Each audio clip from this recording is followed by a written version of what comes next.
Bismillahirrahmanirrahim. Assalamualaikum warahmatullahi wabarakatuh. Yang terhormat Bapak Dr. Wirmi Eka Putra, SEMSI, CIKNR, CSRS, sebagai dosen pengampu mata kuliah akuntansi keperilakuan.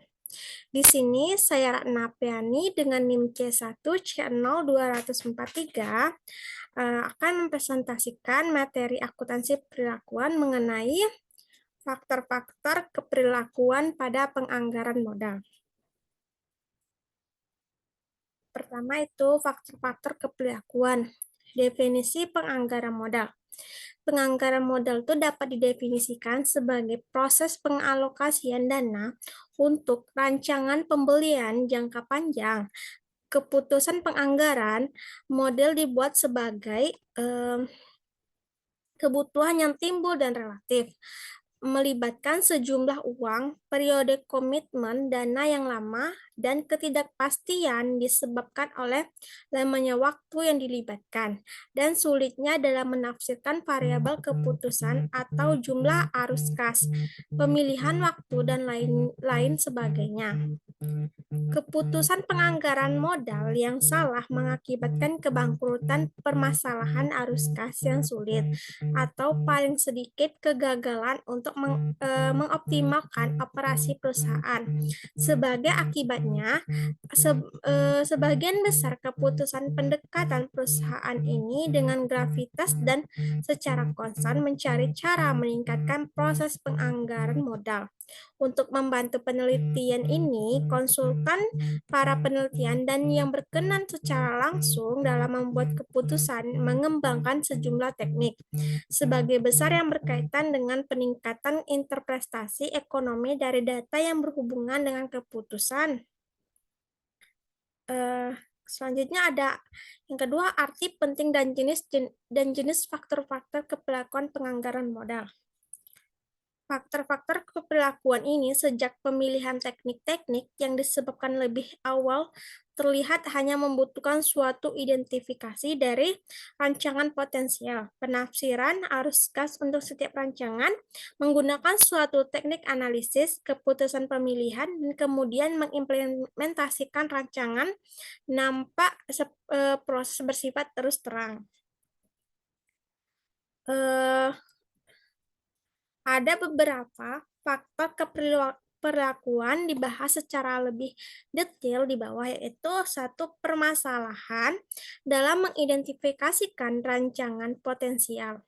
Dalam proses penganggaran harus memiliki kemampuan kreatif untuk mencari dan meninjau susunan rancangan model potensial yang tersedia untuk organisasi. Salah satu proyek yang telah teridentifikasi atau yang tidak mudah dengan sendirinya, mereka harus cukup menetapkan atau mendefinisikan sehingga proses pertimbangan bisa berlangsung. Yang kedua ada permasalahan prediksi disebabkan oleh perilaku manusia. Ketika input pada model keputusan matematika yang disebutkan lebih awal terlihat wajar secara langsung.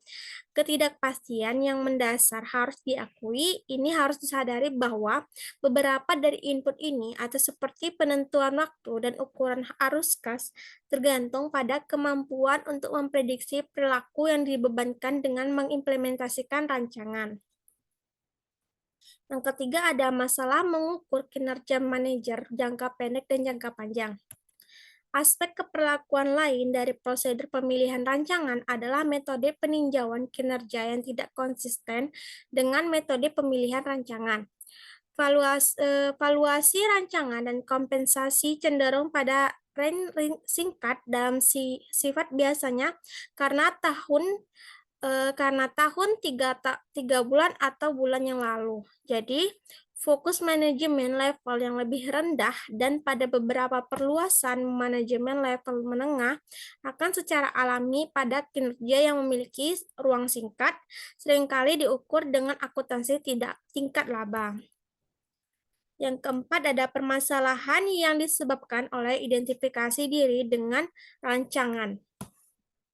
Dalam beberapa kasus, bagaimanapun, manajer mungkin tinggal di dalam posisi mereka tanpa dipromosikan atau ditransfer. Ini mungkin menyebabkan kesulitan jika manajer mengidentifikasikan diri dengan rancangan yang mereka susun dan mulai. Karena rancangan secara normal diidentifikasikan dengan orang atau divisi khusus. Seseorang cenderung menjadi melibatkan diri dengan rancangan masa lalu yang dipilih dan bisa mencoba untuk membuat rancangan yang berhasil atau terlihat sukses setelah rancangan dibiayai. Yang kelima itu ada pengembangan personil dan rancangan modal. Dalam proses pemilihan rancangan, manajemen puncak akan mempertimbangkan apakah rancangan yang diusulkan baik untuk mengembangkan pengusulan pada saat ini, rancangan bisa jadi terlalu besar bagi seseorang atau divisi untuk menyangga tanpa penekanan manajer melampaui batas mereka.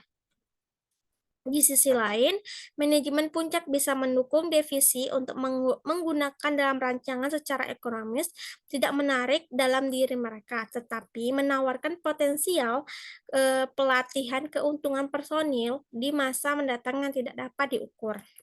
Yang keenam ada penganggaran modal sebagai suatu ritual. Beberapa saintis keperilakuan atau khusus Anthony Hopwood mengajarkan bahwa seluruh proses penganggaran modal merupakan sebuah ritual. Mereka menganjurkan bahwa beberapa rancangan disampaikan oleh manajer level yang lebih rendah kecuali mereka berpangkal pada kesempatan kesempurnaan yang tidak disetujui. Yang terakhir itu perilaku pencarian risiko dan risiko aversif. Individu bereaksi dengan cara yang berbeda untuk mengakui risiko. Beberapa orang nampak menikmati membuat keputusan risiko yang berada dalam situasi yang penuh risiko, ketika yang lain meninggalkan untuk menghindari melakukannya. Keadaan khusus menentang risiko dari pembuat keputusan penganggaran, modal akan mempengaruhi bagaimana dia bereaksi terhadap rancangan. Pada basis kelompok data yang sama, dua pembuat keputusan yang berbeda sangat mungkin untuk membuat keputusan yang berlawanan tergantung pada perasaan mereka mengenai risiko. Ada yang kedua ada tampilan rasional. Dalam meninjau faktor-faktor ini, juga dicatat bahwa terdapat masalah-masalah yang ditimbulkan oleh kesulitan dan mengidentifikasikan dan memilih proyek modal dan kebutuhan akan kreativitas dan penilaian manusia. Kesimpulannya, seseorang dapat mengatakan bahwa proses penyusunan anggaran memiliki tampak muka rasionalitas, terutama ketika model matematis yang rumit digunakan. Model matematis tersebut memberikan atmosfer kepada kepastian, logika, dan ilmu pengetahuan. Tetapi yang mendasari proses pengambilan keputusan adalah faktor-faktor keperilakuan yang disebutkan dalam bab ini. Yang ketiga itu saran-saran perbaikan. Apa yang dapat dilakukan untuk mengurangi pengaruh yang merugikan dari faktor-faktor kepelakan manusia terhadap proses penyusunan anggaran modal? Pertama itu adalah penting bahwa mereka yang terlibat dalam penyusunan anggaran modal menyadari bahwa faktor-faktor kepelakuan yang melekat pada proses tersebut, di mana mungkin faktor-faktor ini sebaiknya tidak diperoleh untuk mengaburkan data keputusannya relevan dan yang bersifat rasional. Sementara adalah tidak mungkin untuk sama sekali menghilangkan faktor-faktor manusia. Suatu pendekatan yang berhasil akan menekankan pada kesadaran akan faktor-faktor tersebut dan usaha-usaha untuk mengendalikan dampaknya yang difungsional. Lebih lanjut lagi, disarankan agar audit pasca implementasi dilakukan terhadap proyek-proyek anggaran modal.